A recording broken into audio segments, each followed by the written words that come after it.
Queridos irmãos, eu quero desejar uma boa noite a todos e que a graça e a paz de nosso Senhor e Salvador Jesus Cristo continue conosco.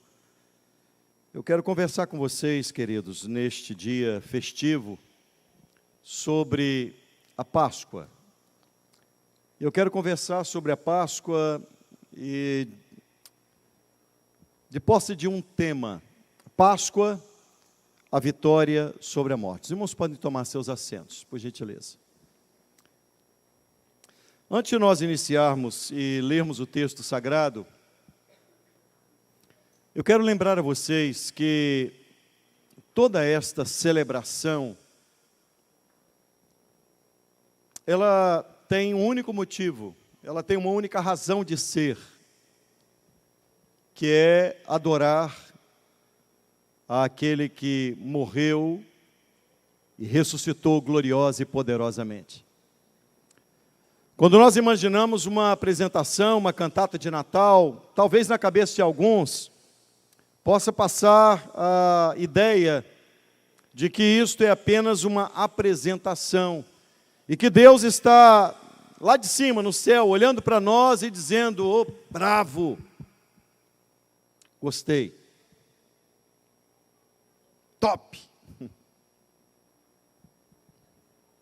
Na verdade, todos os atos litúrgicos, todos os atos desta celebração, da celebração deste dia, não tem nenhum objetivo em engrandecer a pessoa de nenhum de nós, mas unicamente nos voltarmos para a cruz.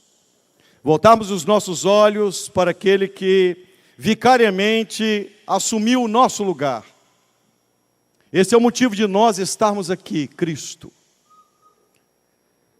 Eu quero meditar com vocês no texto sagrado que está no Evangelho segundo o relato de João, no capítulo 20.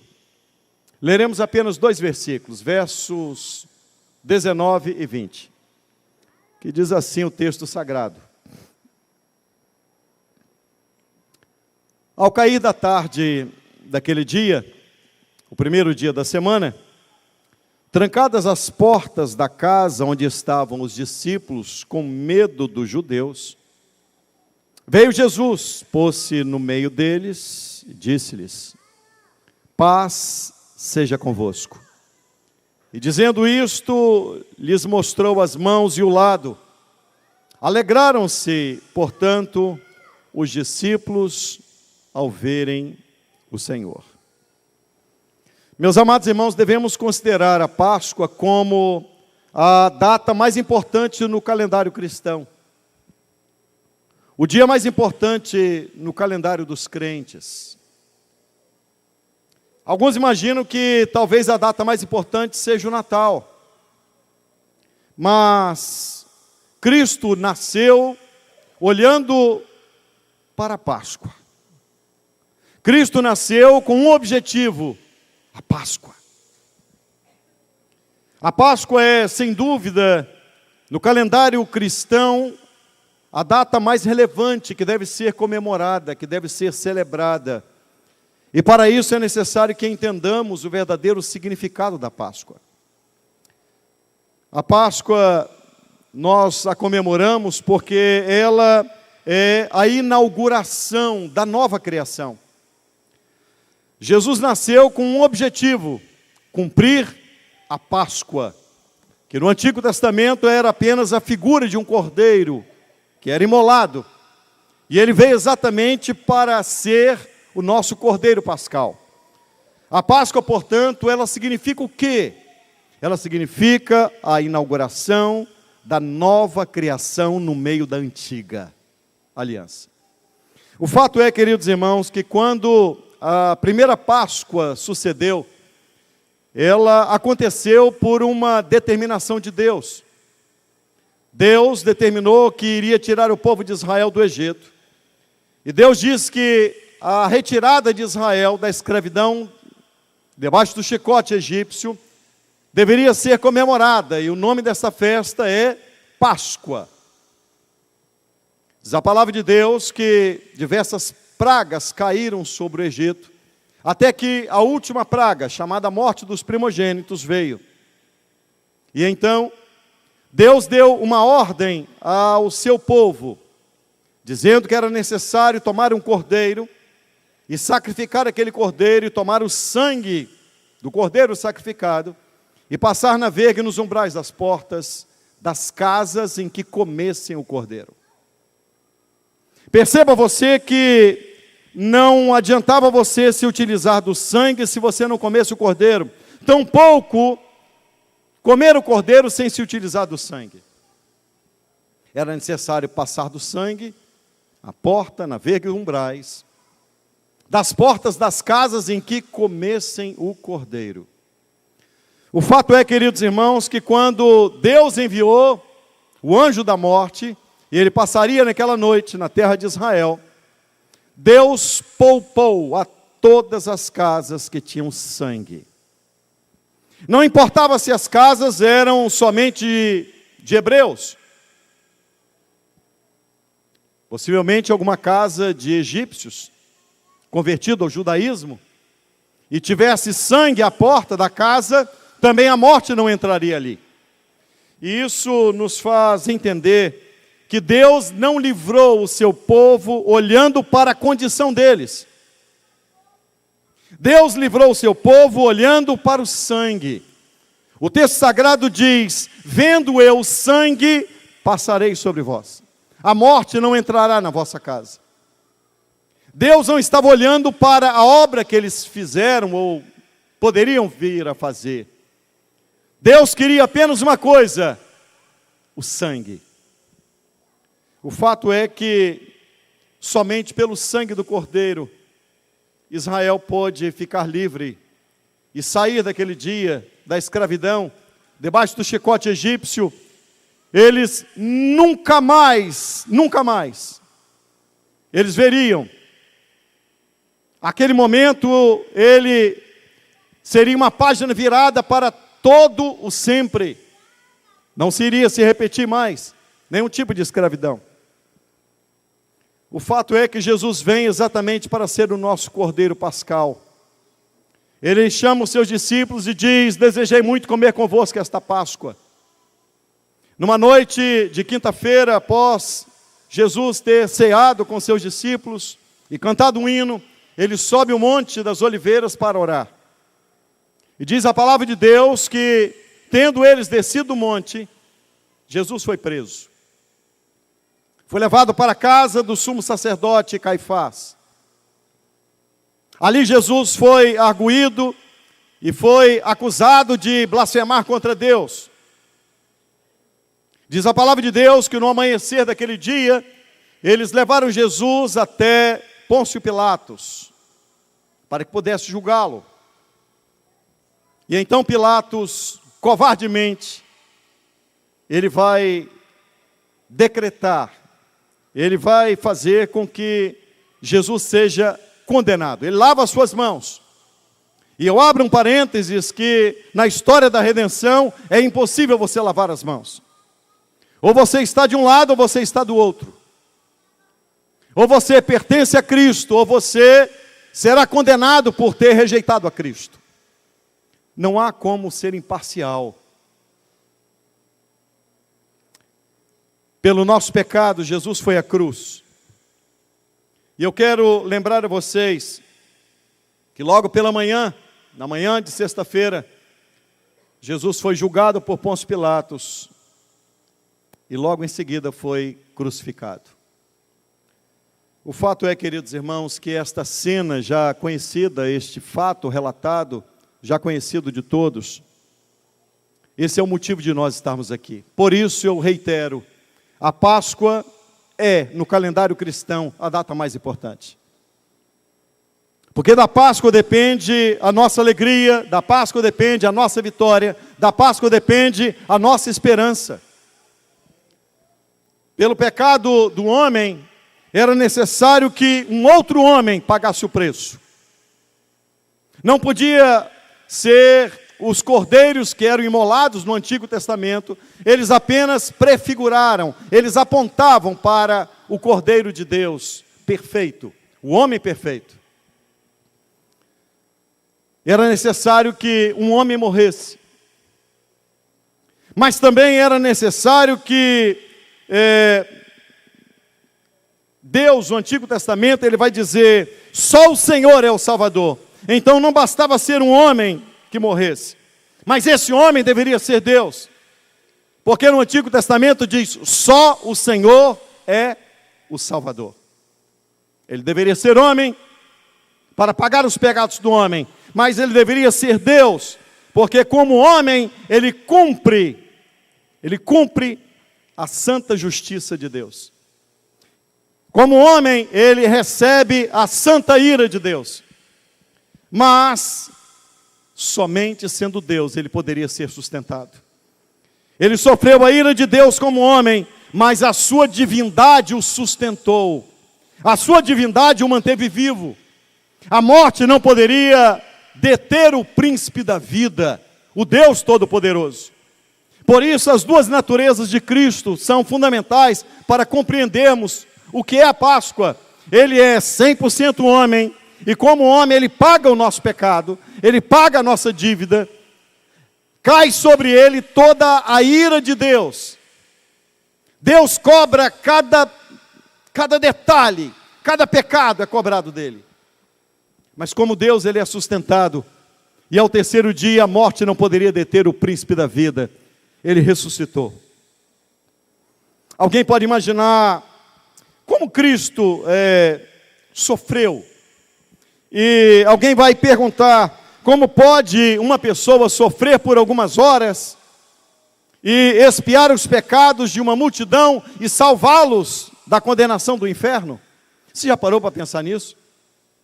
Como pode um homem sofrer por algumas horas, morrer vicariamente, substitutivamente, e por algumas horas passar por aquele sofrimento, e aquele sofrimento resultar em uma expiação de pecados de uma multidão, e levar esta multidão para o céu, torná-los livres da condenação do inferno? Eu vou explicar por quê. Porque todos nós juntos,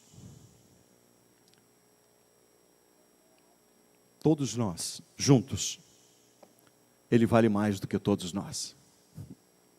Se nós olhássemos para a obra da criação, as estrelas, as galáxias, os planetas, tudo que Deus criou, se colocássemos toda a obra criadora, a criação numa balança, num prato da balança, e colocasse Cristo no outro prato da balança, Ele é maior, Ele é melhor, Ele é o Todo-Poderoso, e o prato da balança está desequilibrado, porque Ele é maior, o valor dele excede em muito a todos nós.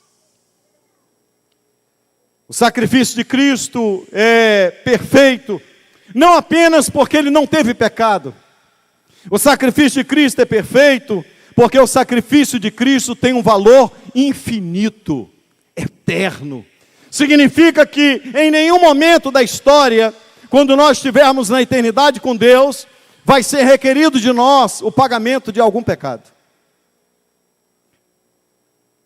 O sacrifício dele é perfeito não porque apenas ele nunca teve pecado, é porque o valor da obra vicária, o valor daquilo que ele fez na cruz do Calvário, tem um valor infinito. Quando nós lemos, por exemplo, a carta aos Efésios, capítulo 1, a partir do verso 4, a Bíblia diz que nós somos eleitos antes da fundação do mundo. Olha que coisa extraordinária, irmãos.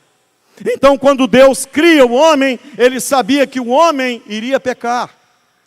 Então, para esse Deus, que sabia que a coroa da criação iria pecar, Ele nos elegeu antes de criar o mundo. Aí você começa a pensar, ora, se Deus sabia que nós iríamos pecar, Deus sabia que pela sua justiça Ele haveria de condenar a humanidade. Você imagina que um Deus santo e justo não poderia absolver-nos? Ele não poderia dizer, não tem problema o seu pecado, você vai para o céu a si mesmo, porque afinal de contas Deus é amor, é o que pensam alguns. Mas além de Deus ser amor, Deus também é justo e Deus é santo. E o nosso pecado é uma afronta à santidade de Deus. E diante deste atributo chamado justiça, Deus seria injusto se levasse pecadores ao céu, simplesmente não levando em conta o seu pecado. Se Deus simplesmente dissesse, não vou fazer vista grossa, não vou olhar para o seu pecado. Não foi isso que Deus fez. Deus, quando olhou para nós, Ele nos amou, Ele nos elegeu antes do mundo ser criado. E o amor de Deus pelo pecador, ao invés dele nos destruir por uma eternidade, Ele colocou Jesus como o nosso responsável.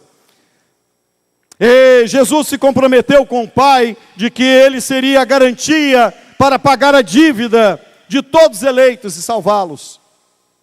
Jesus assumiu um compromisso. A cruz do Calvário foi o lugar, foi o palco preparado por Deus para aquele ajuste de contas, para aquele acerto de contas. Para que a dívida fosse paga, o palco, o cenário é a cruz, o Calvário. Foi para lá. O Calvário não é um acidente de percurso. O Calvário está no plano do Deus eterno. O Calvário nada mais é do que Deus ajustando a conta com os seus eleitos, para que em Cristo a dívida fosse quitada e nós herdássemos uma eternidade. Jesus sabia o quanto custaria isso para Ele. Jesus não desceu dos palácios da glória sem saber o que iria acontecer com Ele. Ele sabia muito bem. Diferente, por exemplo, quando um rapaz começa a namorar com uma moça, e de repente ele casa com aquela moça e ele vira para ela e diz, olha, eu não esperava, você me surpreendeu, você não é o tipo de mulher que eu gostaria de ter casado. Não, isso não aconteceu com Cristo. Ele sabia quem era cada um de nós. Ele sabia muito bem o que aconteceria com a humanidade. Ele sabia muito bem que o homem iria desviar-se dos preceitos divinos e seguir pelo seu próprio caminho. O fato é, queridos irmãos, que Jesus pagou a nossa dívida, e Ele pagou, e esse valor, o valor da dívida paga é infinito, isto é, nós nunca mais seremos cobrados por nada. Não sobrou nada para nós pagarmos, Ele pagou tudo. Cristo dá um brado na cruz, e Ele, nesse acordo com o Pai na eternidade, Ele dá um brado nas suas últimas palavras, dizendo, tetelestai, a dívida está paga, está consumado, foi quitada a dívida. Nenhuma condenação há para aqueles que estão em Cristo, significa dizer que não sobrou nada para você pagar, porque Cristo sabia que nós não tínhamos como pagar, então Ele paga toda a nossa dívida. Toda a nossa dívida. Quando nós olhamos para a cruz, ela não é apenas o símbolo do amor de Deus pelo pecador. Não. Não é apenas isso. Mas ela significa um Deus justo, que enviou o Filho dele sendo santo, para pagar a dívida de pecadores que mereciam ir para o inferno.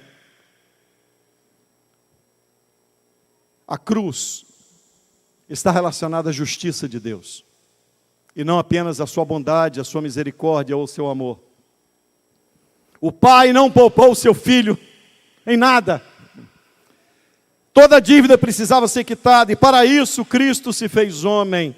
E embora isso empobrecesse a riqueza dele, o fato dele se tornar homem, isso empobreceu a riqueza dele. Todavia ele foi ferido pelas nossas iniquidades. E como diz o profeta Isaías, o castigo que nos traz a paz estava sobre ele, mas pelas suas pisaduras nós fomos sarados. Bendito seja Deus. Ele é o nosso Cordeiro Pascal, Cristo é a nossa vitória. Cristo é a certeza que a nossa dívida está paga. Por isso nós podemos cantar, aleluia. Nós podemos erguer a nossa voz e bendizer a Deus.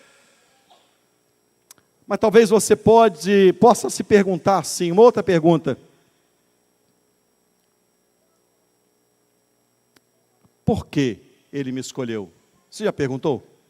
Você já se inquiriu? Já questionou? Por que ele me escolheu? Por que eu? Por que ele me elegeu? E a resposta que eu tenho para você é: ele te escolheu porque ele quis te escolher. Não tem a ver com você, não tem a ver comigo, não tem a ver com o que você fez, nem com o que você vai fazer. Não tem a ver com você, tem a ver com ele. Ele te escolheu pelo beneplácito da sua vontade.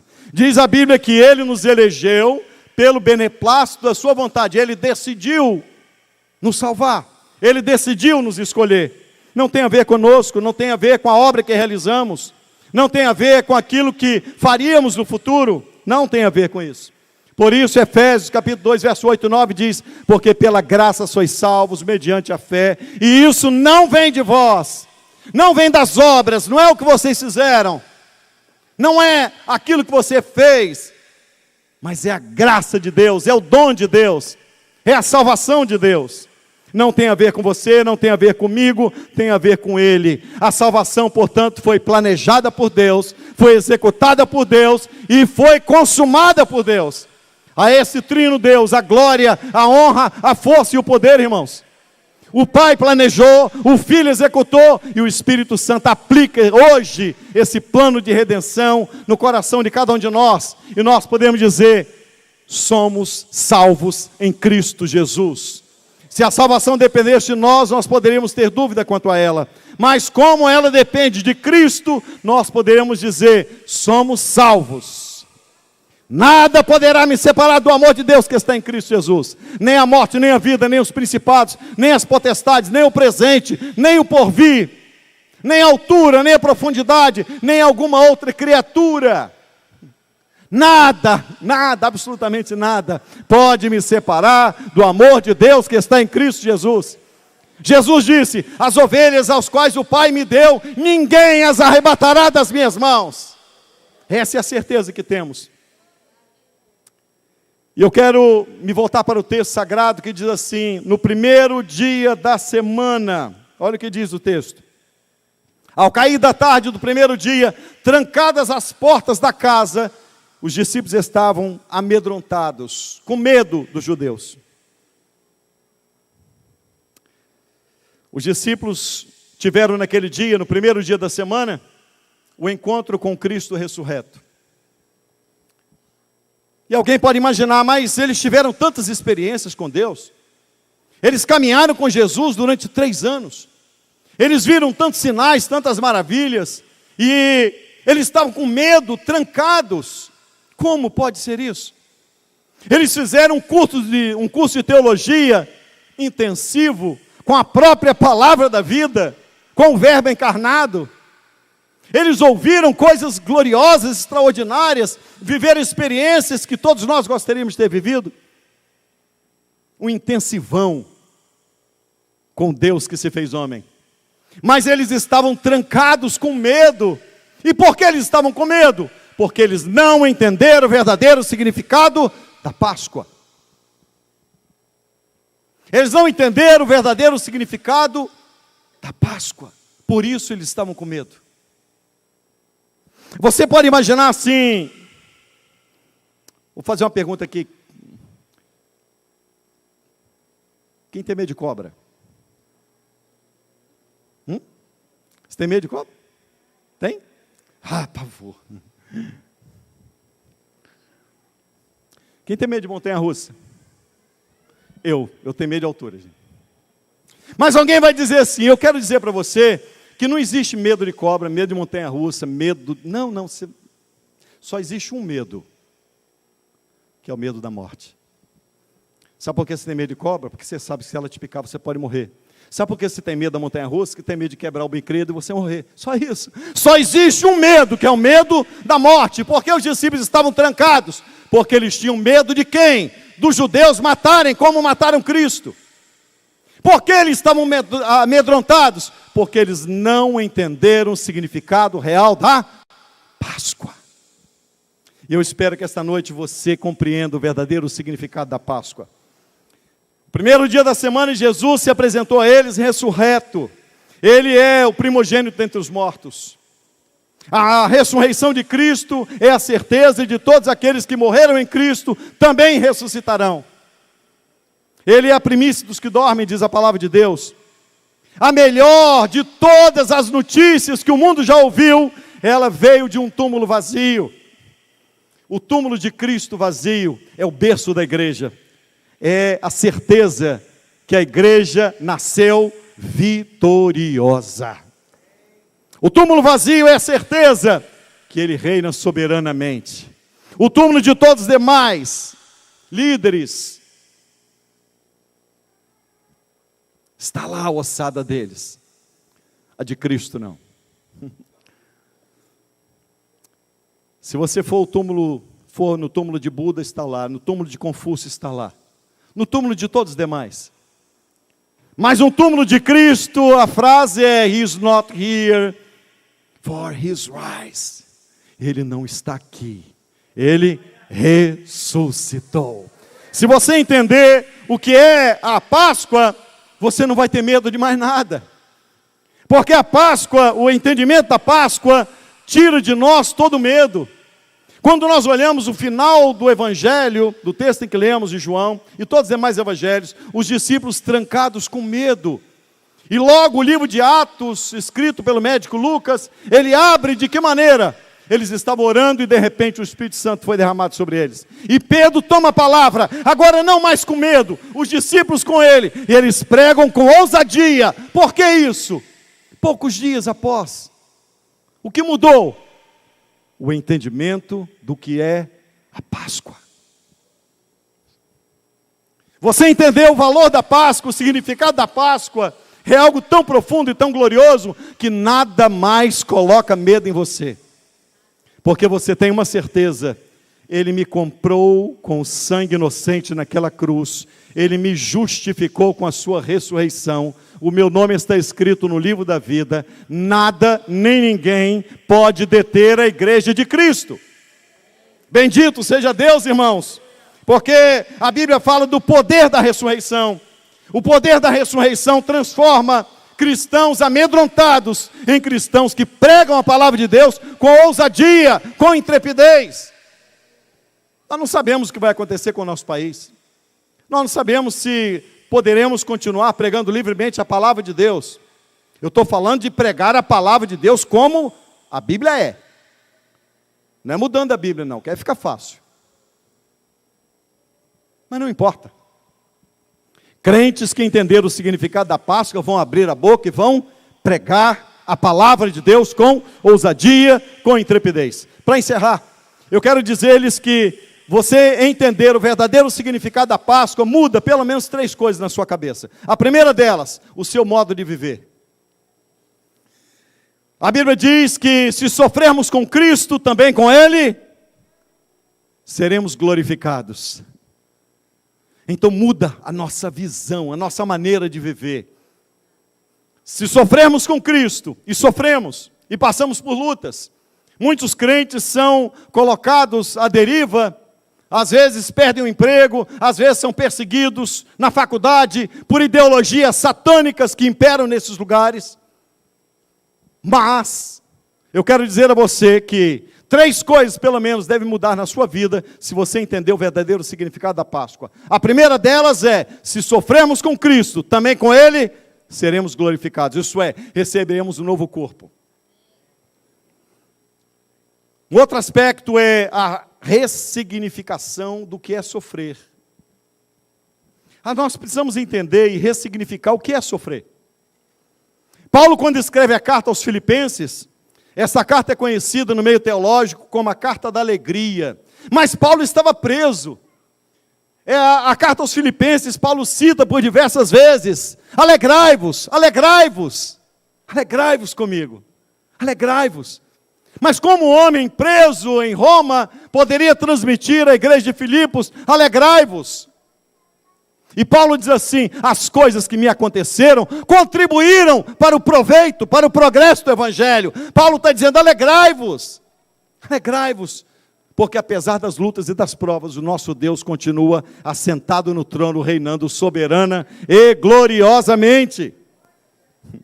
A ressurreição de Cristo te dá a condição de enxergar o mundo pela lente do Evangelho. Sofrer, irmão, não nos destrói. Sofrer não acaba conosco. Sofrer não nos mata. Ao contrário, a carta aos Romanos, capítulo 8, verso 28, diz assim: todas as coisas cooperam para o bem daqueles que amam a Deus. E alguns interpretam esse texto de forma muito equivocada, porque já falei em outras oportunidades, reitero agora, a interpretação de cada texto deve ser texto dentro do contexto. E o contexto que Paulo está tratando é perseguição, é luta, é prova. Então ele chega num dado momento e diz: mas todas as coisas cooperam para o bem, isto é, a luta, a prova, a perseguição, todas as coisas cooperam para o bem daqueles que amam a Deus. Mas o que coopera para o bem daqueles que amam a Deus? Com qual finalidade? Nos transformar à imagem de Cristo. Deus se utiliza das provas para burilar você. Deus se utiliza das provas para burilar, para arrancar algumas lascas. E quando arranca lasca, dói, não dói, gente? Mas Deus se utiliza da prova para arrancar algumas lascas que precisam sair. São cascas. É como um diamante.